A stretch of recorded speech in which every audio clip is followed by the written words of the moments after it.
Thank you. When my grandson was 9 years old, I used to give him a ride to school in the mornings. Every day, we'd go to at the top of the hill, and right before we got there, we could look out of the window and see Mount Hood in the distance. My grandson would get a huge smile on his face, and he'd say, "Grandma, when I grow up, I'm going to climb to the top of that mountain." Well, one day, we were going up the hill, and when we got to the mountain viewpoint, he didn't say anything. I glanced in my rearview mirror and pointed it out, and he didn't look up. He said, "Grandma, my teacher told us that by the time we grow up, the whole world will be 10 feet underwater. I'm not climbing that mountain."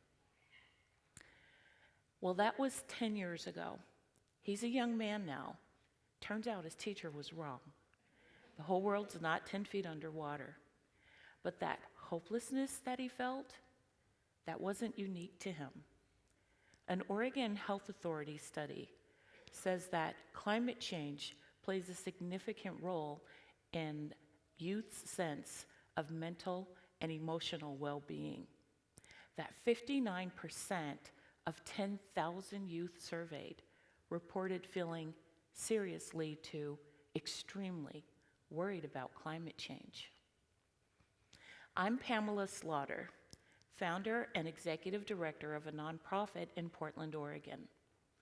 One of our programs is an environmental education program for children.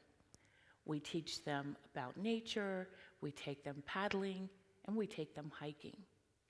Initially, some of the children really don't want to participate in the program. They'd rather be at home playing video games. They don't want to paddle because they don't want to get wet. They don't want to hike because they don't want to get their shoes dirty. And they don't want to explore the natural spaces because they're nervous about what might be out there. It could be bears, could be snakes, maybe spiders.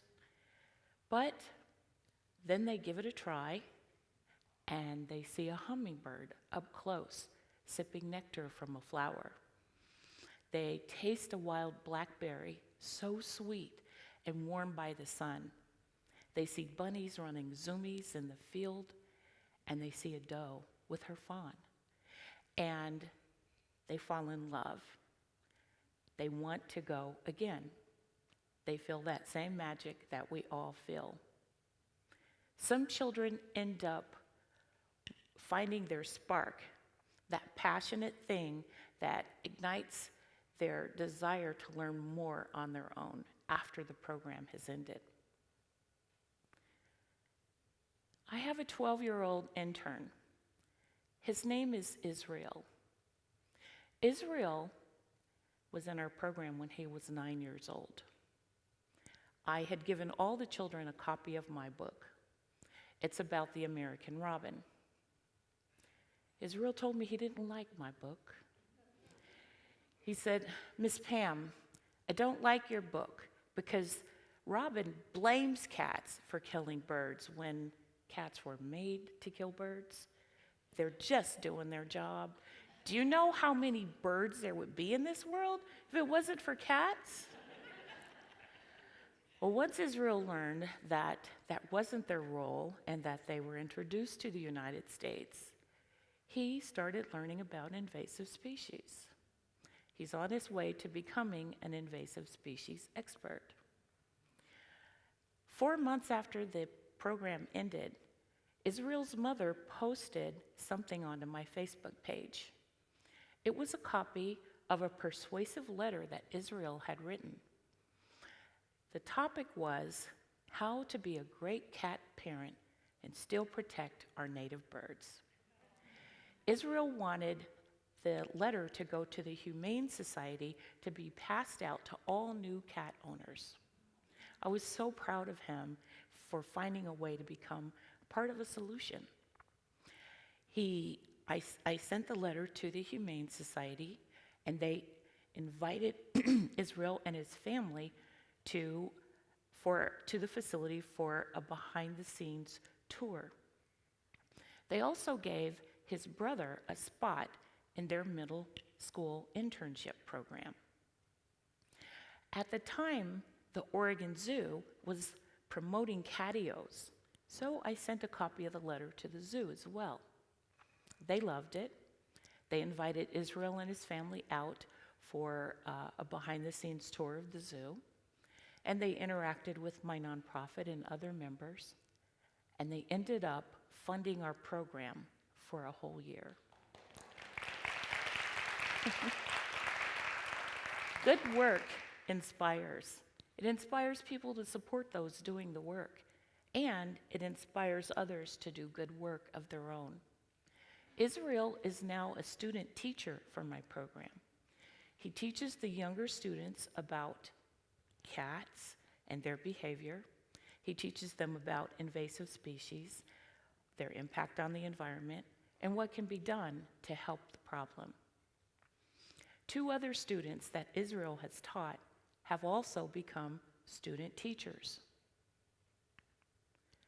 8-year-old William teaches about snakes.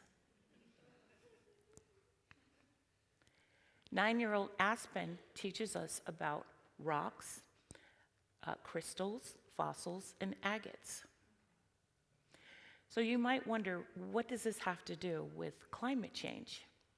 Well, I noticed that when the children were learning about invasive species from Israel, they were really engaged, they had a lot of energy, they had a lot of questions, a lot of ideas. But when it was time to learn about climate change, they didn't even want to talk about it really. They just thought it was something that was going to happen and that it was bad. Their perspectives became more hopeful and action-oriented after 2 things took place. First, they developed a true connection with nature, and they wanted to make sure that these wonderful places that they've come to love would still be around when they got big. The second was they started to understand human behavior and the connection to climate change in a way that made sense to them. Once it seemed like a practical thing, then they understood that human behavior could also change the rate of climate change and maybe do some repairs and reversals. I've learned that when children are passionate about the outdoors, they will find a way to support it and they will influence others to do the same. One of our members has a child that loves trees and understands the multiple roles that trees play with fighting climate change. As a result, he refuses to dry his hands on what he refers to as tree corpses. His mother is supportive, and she uses cloth towels, cloth napkins, and cloth bags. Other parents have made changes too. Some no longer use pesticides. Others plant trees, not just in their yard, but they go out to different tree planting events around the city. Some have replaced their lawns with native plants. I've heard people say that it's too late to do anything about climate change. There's no real point anymore. But I disagree with that. That was the attitude my grandson's teacher had 10 years ago. She was wrong, but her belief was contagious, and it infected at least one child, maybe the whole classroom. I believe that taking action is critical. Taking action means that the status quo isn't what we want. Taking action means that we believe that things can change based on the actions that we take. Hopeless people aren't out there making things happen. It takes hope to move things forward. And action creates hope. Hope and action work together. Even a small action like using a cloth bag can be really powerful when millions of people are doing it. Do we need to do more than use cloth bags? Absolutely. But there's something every single one of us can do every day, multiple times a day. If we want to make a change, then we will educate ourselves and then follow through. We do need to make sure that we let our decision makers know that fighting climate change is a priority. It's not a political issue.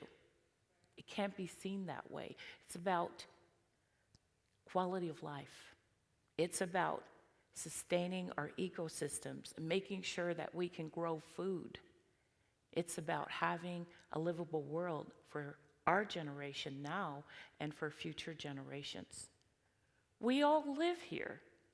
We're all on this ship together. All hands on deck. All hands are needed to fight climate change, but not all of us will be doing the exact same thing. There are people that have been fighting climate change for years. They're passing laws, they're building sustainably, they're planting trees. They'll continue doing that. But for 6,500 of my members and for tens of millions of people across the country, it's going to start with them stepping outside and taking that first hike. Because creating a connection with nature is really important. People that don't know nature aren't going to fight that hard for it. We don't fight for what we don't know. We don't fight for what we don't love. But people that know and love nature will work really hard for it.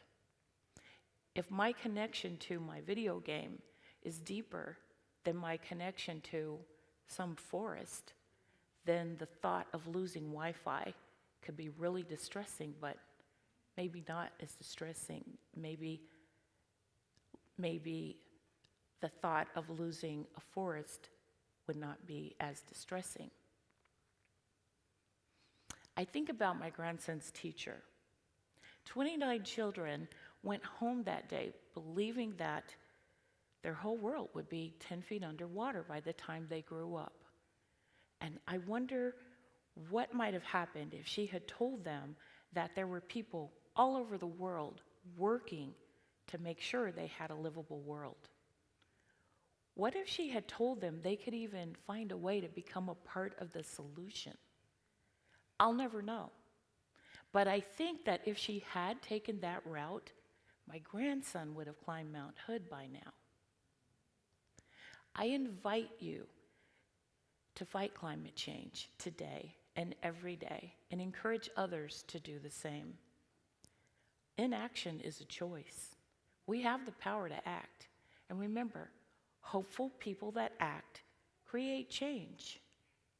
It's not going to be easy, and it won't be convenient, but we're all our future generation has. It's us. They need us to work together now. If we work together today, they can still have a livable tomorrow. Thank you.